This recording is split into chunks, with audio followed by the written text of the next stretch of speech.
Үлкен әріптестер, бүгін 2025-2026 жылы оқу жылына педагогтарды жұмысқа қабылдау ережесі өзгерді. Осы ереже бойынша толық нұсқаулықты білгіңіз келсе, видеоны соңына дейін қарап, каналға жазылып, тіркеліп, лүпіл басуды ұмытпаңыздар. Осы видеоның соңында төменге сілтеме қалдырып кетемін. Сол сілтемеде бос орындарды көре аласыздар және қалай тастау керектігін көрсететін боламын. Алдымен мынау сайтқа өтеміз. Мынау gov.kz осы сайтында.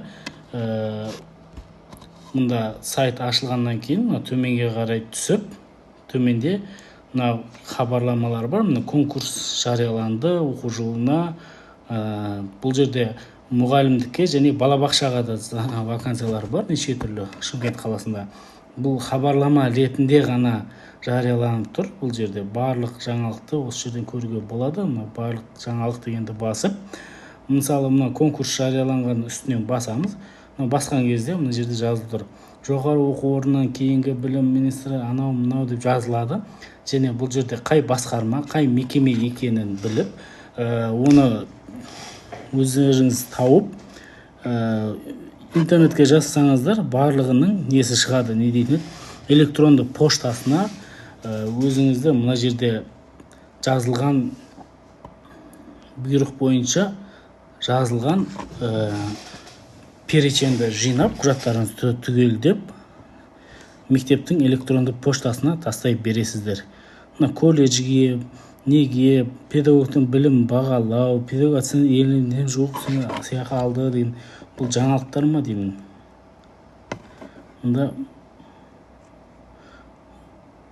Осында конкурстар жарияланған бос жұмыс орындары туралы ақпарат деп кіресіз. Кіргеннен кейін құжаттың толық мәтінін ашасыз. Мұнда жазылып тұрады. Мінекей 144-ші мектеп жалпы бос жарияланды конкурсқа.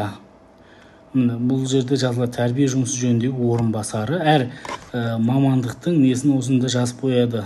Қандай лауазымдар бос, сол лауазымдарға құжаттарыңызды түгелдеп, бұйрық бойынша астына толық жазылған нұсқаулықта мына электронды поштасына жолдайтын боласыздар. Бұл жерде бір несі, құжаттарды қабылдау мерзімі 7 жұмыс күні ішінде. 7 жұмыс күні ішінде түнгі 12:00-ден асып кетіп, 8-ші күні тапсырылған болса, ол қабылданбайды, есепке алынбайды. Только 7 жұмыс күні ішінде тапсырылған құжаттарды ғана не дейтін, конкурсқа салады да, саралап, одан кейін жеңімпазды поштасына хабарлайтын болады. Биылға өзгерістер осы нұсқаулық бойынша толтырып, мектептің электронды поштасына құжаттарыңызды жүктеп жолдайтын боласыздар.